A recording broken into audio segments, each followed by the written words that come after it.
నేను అలసిపోయాను. అంతేకాదు నీ వల్ల ఏదో ఒక రోజు నాకు పిచ్చి పట్టేలా ఉంది.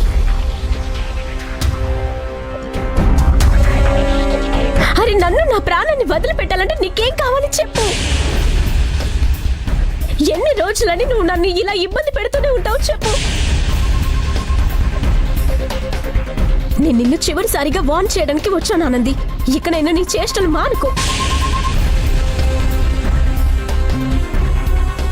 లేదంటే బాగుండదు. అర్థమవుతుందా? అసలు ఏం నాటకం ఆడుతున్నావు నువ్వు? జగత్తో మాట్లాడడానికి ఇంతకంటే మంచి సాకు దొరకలేదా నీకు? జగదీష్, నేను ఈ నెల డబ్బులు నీ అకౌంట్లో జమ చేయించాను. ఎందుకు ఆనంది? ఎవరి కోసం ఈ సానుభూతి?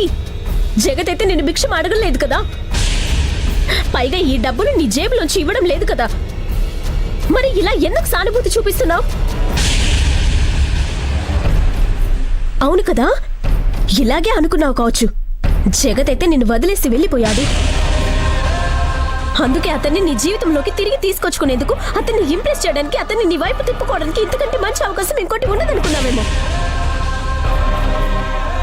ఇంకా అతన్ని కాంటాక్ట్ లోనే పెట్టుకున్నావా? అతనితో ఏదో రకంగా మాట్లాడుతూనే ఉండాలి, అంతే కదా? ఛీ! ఇదిగో అమ్మాయి, మా బంగ్లాలోకి పిలవకుండానే వచ్చి నీ ఇష్టం వచ్చినట్టు వాగుతున్నావు. సిగ్గనిపించడం లేదు నీకు? అయితే నేనేం చేయాలి? నేను ఇంకేం చేయాలి? ఈ అమ్మాయి నన్ను జగత్తి వదిలిపెట్టాలని అనుకోవడం లేదే.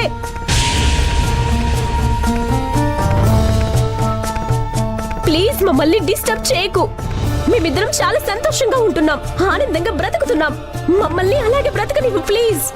అరే బంధాల్ని తెచ్చుకున్న తర్వాత మా జీవితంలో వేలు పెట్టాల్సిన అవసరం ఏముంది? జగత్తో నీకున్న బంధం పాత విషయం. ఈ రోజు నీకు అతనితో ఎలాంటి సంబంధం లేదు. అయితే మరి గడిచిపోయిన రోజుల్లోని నీడలాగా మారి మా వెనకాల ఎందుకు పడుతున్నావు? నువ్వైతే నీ ఇష్టం వచ్చినట్టు బాగా చేస్తున్నావు. జగత్ తన ఫ్యామిలీకి దూరం అయ్యాడు. ఇప్పుడు అనుకున్నా కానీ గడిచిన గతాన్ని మర్చిపోయి కొత్త జీవితం మొదలు పెట్టడానికి అతనికి చాలా కష్టం అవుతుంది.